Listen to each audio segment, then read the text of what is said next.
Hey everyone. Today I'm here to talk about mental health, a subject that is so important, especially for college students. And I feel like the conversation around mental health, has already started, but I feel like we're not doing enough. I feel like people are like, oh yeah, mental health, take care of your mental health. But how? Why? I think universities have a responsibility to help the students. We are paying to be here. And I think that the students' well-being certainly should go into consideration. And I think if students are shown certain signs that teachers, staff, and even other students, your peers, I think people need to be very sensitive towards this topic. Now that exam season is coming, it's becoming very important. And not just during exam season, of course, but this is a problem that we see even when there are no exams because life is tough, it's rough, and if you got school and life to deal with it, that's a lot on your plate. A lot. So today the topic is mental health.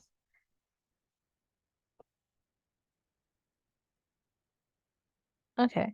So these are some articles. Um, this is the University of Maryland Health Center, and it says suicide is reported as the second leading cause of death among college students, but it is preventable. The majority of college students who experience suicide ideation also experience some form of mental health concern or distress, most commonly depression. The most effective way to prevent suicide is to identify the warning signs, intervene as appropriate, and refer to campus resources.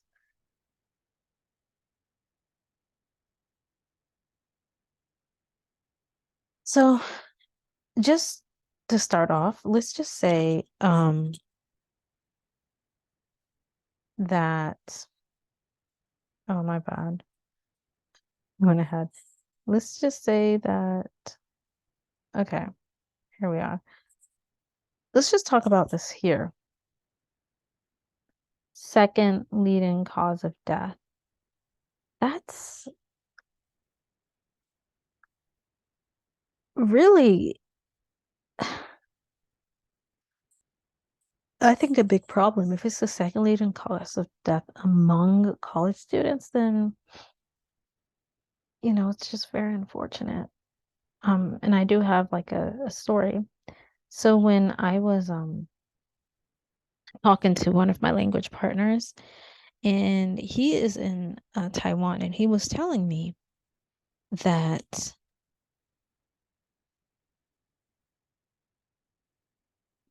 he in his school, a girl, so he has finals week right now. And he had finals last week. Well, no, I think it was last week. Maybe it's extended a little this week, but last week was finals week, and he said a girl jumped off of the fifth floor and killed herself. 20-year-old. That's so, so sad. I can't, the fact that someone can be so stressed to the point where they kill themselves. I mean, I cannot fathom just how they feel. The level of stress sometimes in school can be very, very high. And that's not to say let's reduce the expectation or the amount of work you have to do for a degree, but I really do think that we need to do something. And I know that happened in Taiwan, but it happens in the US. And this just happened last week. And she's 20 years old. 20 years old is so young. It's a very young age, and I feel as though your life at 20 hasn't even really started yet. You just finished being a child. And I think losing your life at such a young age when it's like it says here, it's completely preventable is so, so sad. And when we think about it being preventable, I do think that the school does have a responsibility to make sure that the students are okay. Um, I think the school definitely should play a part. And he told me that his university gave them 5 days, like mental health days, I guess you can say, where they can just not be in class or whatever, 5 days out of each semester to be absent after that situation. And I do see schools making changes now. My younger brother is a teenager and his school gives them like 2 mental health days. I don't know if it's like per quarter or per year, but that's definitely going in the right direction.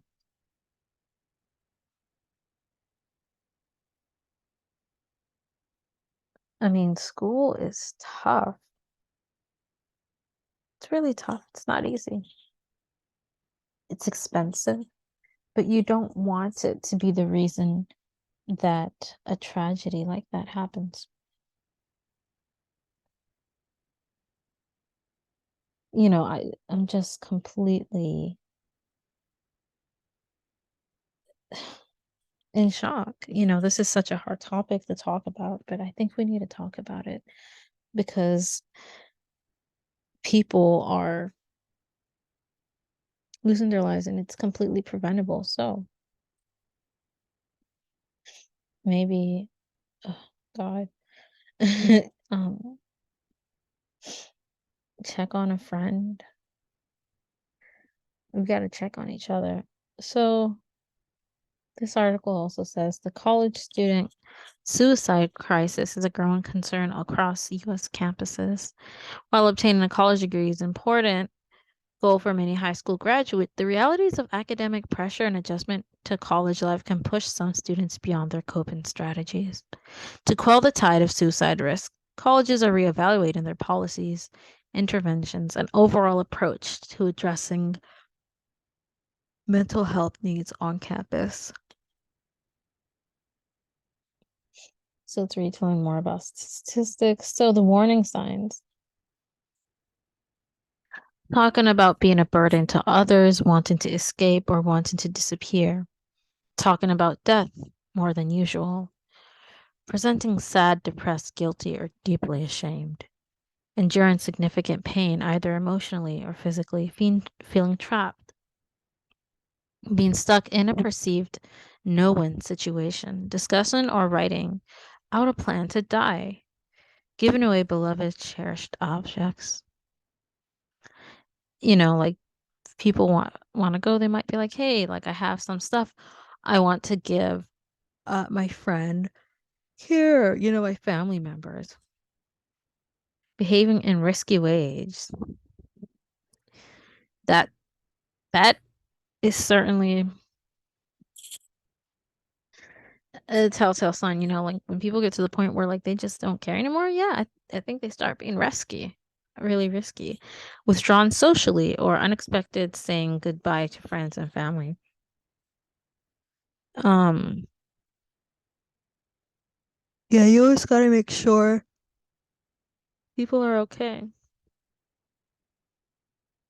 If you know them, hey, haven't heard from a friend, maybe hit them up.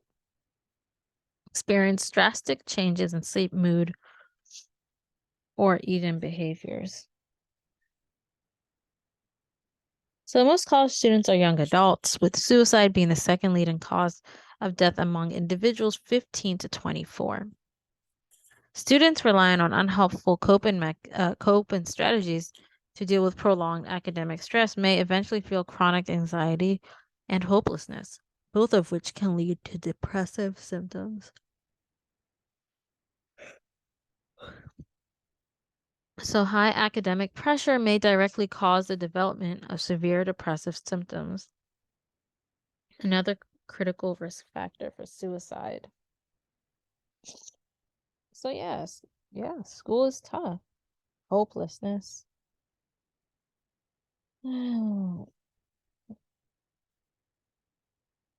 So promoting resilience, encouraging an early intervention, providing easy access to services and support. Like University of Maryland has this suicide prevention page, but you can also just go to the mental health center and schedule an appointment.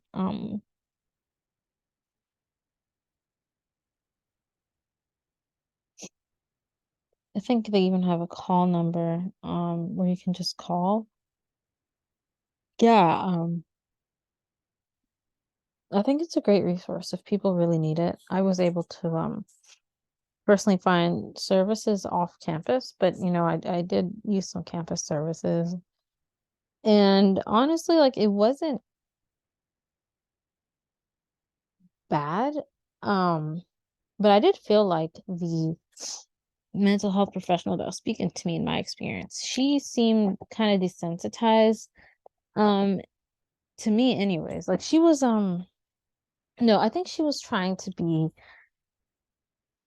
sensitive, but to me it just I don't know what it was.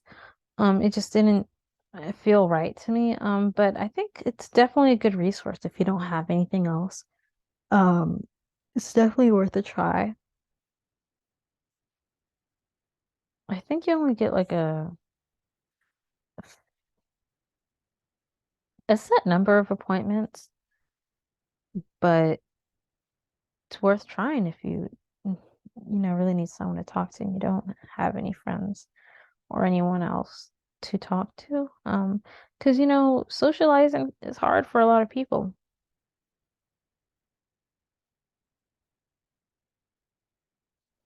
Yeah, so I think that was a good article to go over. Yeah. So here, why is suicide so common among college students? Yeah, living away from home, have less access to support from family and friends, increased academic demands, adjusting to a new environment. It's hard. It's very, very hard. You know, it's a very real thing. I mean,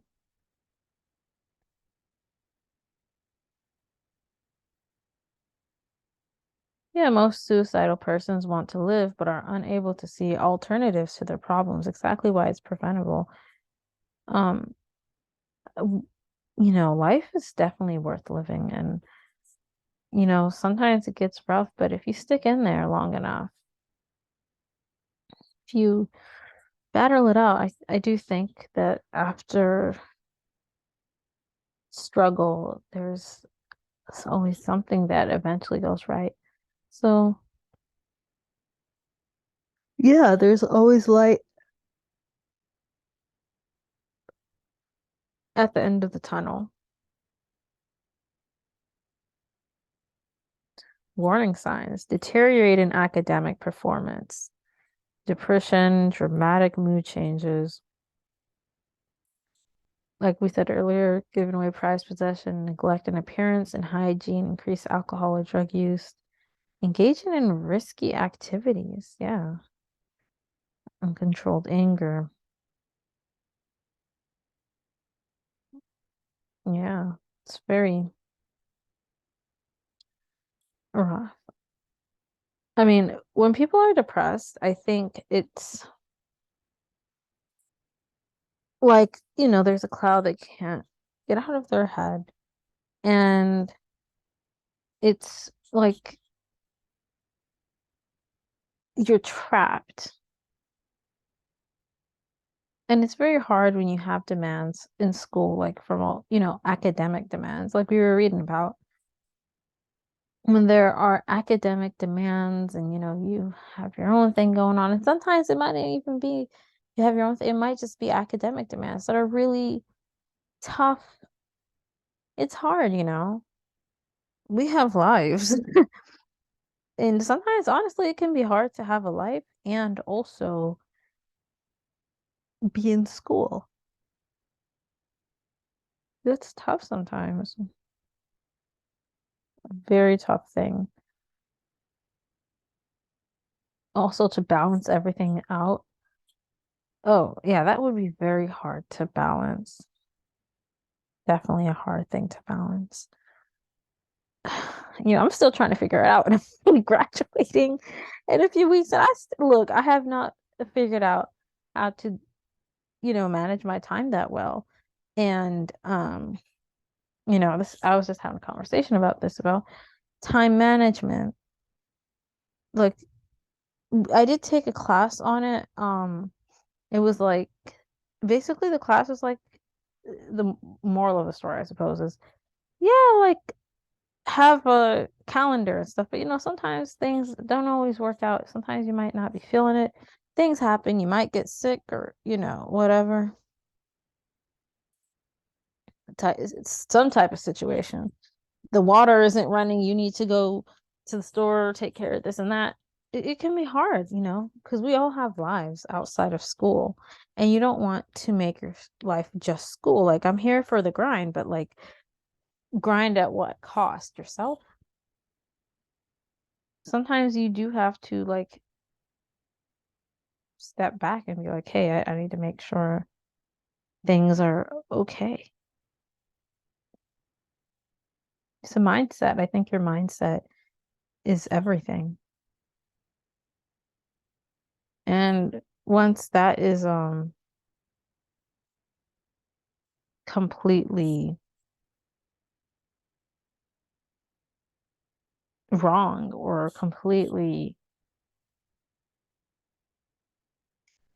just messed with, you can't see out of that. People, one thing I've heard is like, life isn't what happens to us, it's how we react to it. And also, the way we perceive things is not actually reality a lot of times.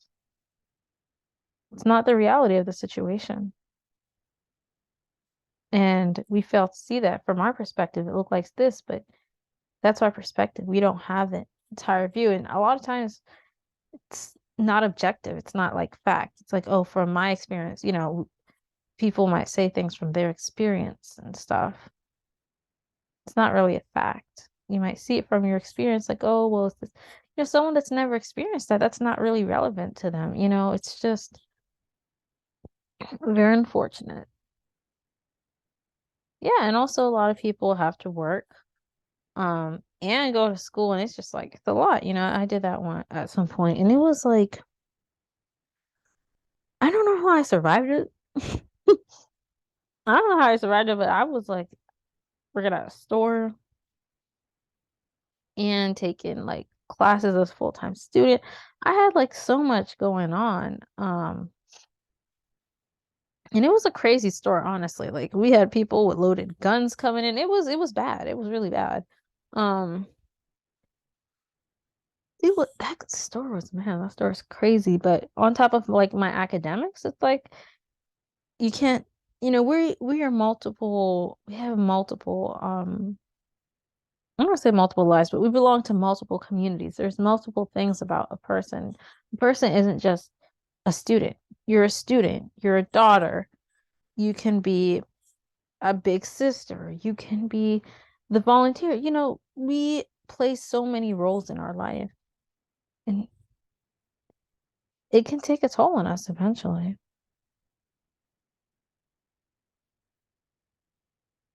especially with time. That just gets stressful, especially when you do things for a long period of time. It's stressful. I had a friend, she took like 20 credits a semester for 2 years so she can graduate early or something like that. She took like an insane amount of credits. It was like at least 18 or 20 credits a semester. And later on, she said after she graduated, she said, I feel like all those years of just overworking herself, not sleeping. This girl did not sleep. She didn't sleep. Not sleeping, like not taking care of herself. She said, I feel like it's finally coming back to me. Like, now I get tired, I'm exhausted, this and that. Like, you look, one thing about your body is you abuse it, it will come back to you. You're hurting yourself in the end.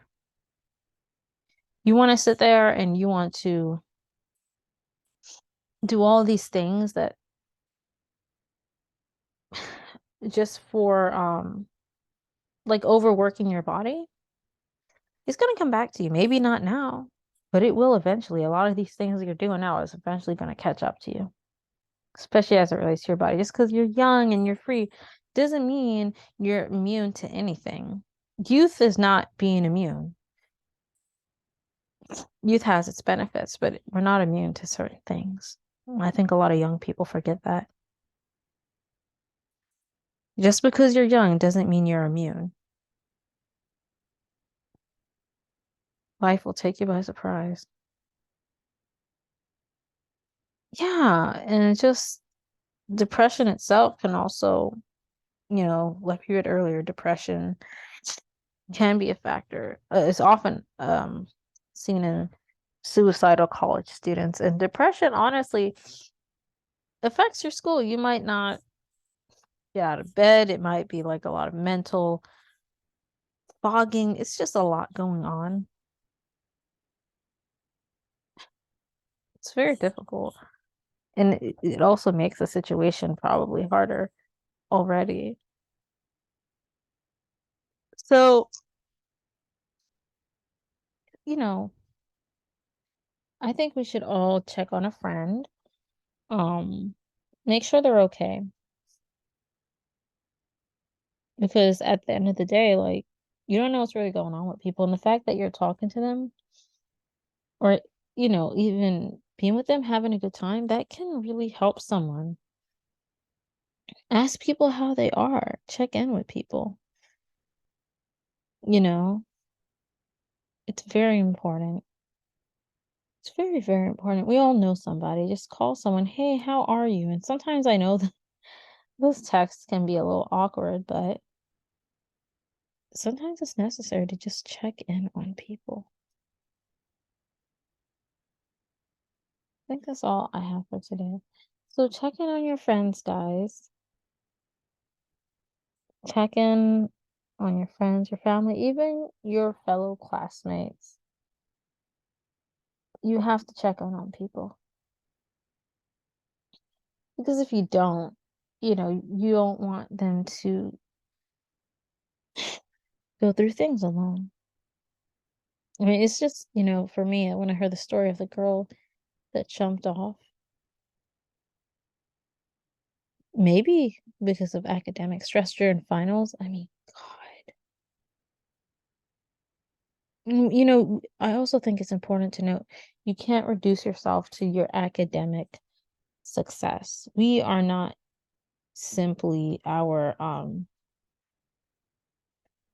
academic performance. We're more than that. And I'm not saying go ahead, fail your classes and do badly, but I'm saying if you don't do the best on an exam, if you have a standard of getting A's and maybe you get a B or a C, it's not the end of the world. That doesn't define you as a person. That doesn't define your worth. It's okay. And sometimes we have to fail before we succeed. Failure teaches us lessons that we need to know.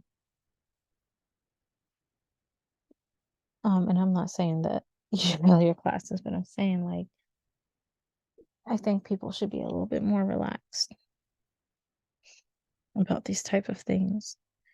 But that's all I have for you guys today. I'll see you guys later. Make sure you watch your friends, have a self-care routine. Really take care of your mental health because you are important. You are not your grades. And everyone's special. Everyone has something that they can contribute. And even if it's not really even about like what you can do for others. I think just in itself, like the fact that we are alive is such a rare thing. Like, do you know like this like what the statistics of you being alive is? It's pretty slim. All of these thousands of years of human history and it all leads to you. I think everyone's special and I think we should all keep that in mind. And just because you might have gotten a C in a calc test doesn't make you worth less. Oftentimes, you just might have to find a different, strategy to study or like something that works for you. Something that works for you, because I don't believe in people, just being doomed from the start. You have to take it upon yourself. Sometimes, unfortunately, like, it would be great to have friends reach out, but sometimes that doesn't happen, unfortunately. And we have to bear it ourselves. But I'm rambling at this point. I'll see you guys in the next episode.